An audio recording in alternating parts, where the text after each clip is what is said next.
leo sinapigwa radi. Hii Christmas sinapigwa radi. Usi leo sinapigwa radi.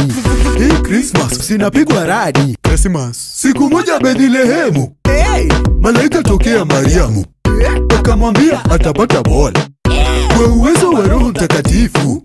Na hiyo bola ni ya kakijana, na kakijana kataitwa Emmanuel, Mungu pamoja na sisi. Dunia isije ikachapwa. Mariamu kaita Yusufu kando, kamwambia baby we need to talk. Yusufu kapaswa habari, wacha jamaa asikwe na stress, kwa sababu Mariamu ni bikira, na tena ball sio yake. Malaika tokea Yusufu, akamwambia kijana relax, hii mimba ni ya Roho Mtakatifu. Ikabidi Yusufu acheze chini, akule njaro miezi 9, najuka kijana kalisaliwa. Ndio maana leo hii tuna celebrate Christmas. Huku leo sinapigwa radi. Usi leo sinapigwa radi. Ni Christmas, ikibamba sana sema dhitima. Ni Christmas, ikibamba sana sema dhitima.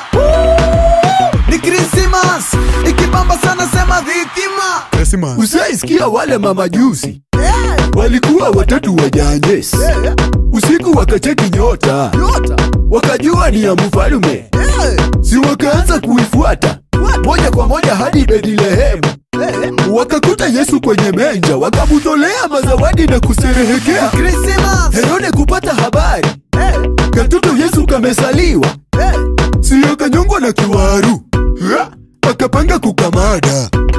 Herode kaita masoja, akawatuma operation. Malaika tokea Yusufu, akamwambia hepa ama Herode akapiga.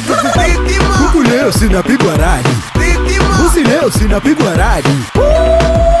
Ni Christmas, ikibamba sana sema dhitima. Ni Christmas, ikibamba sana sema dhitima. Ni Christmas, ikibamba sana sema dhitima. Wacha Yesu wasaliwe maishani mwako. Yuhu, maishani mwako. Wacha Yesu wasaliwe maishani mwako. Dada, maishani mwako. Wacha Yesu wasaliwe maishani mwako. Toto, maishani mwako. Wacha Yesu wasaliwe maishani mwako.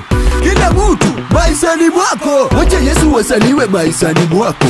Mwaka mpya maishani mwako. Wacha Yesu wasaliwe maishani mwako. Mwaka huu mpya maishani mwako. Huku leo sinapigwa radi. Usi leo sinapigwa radi.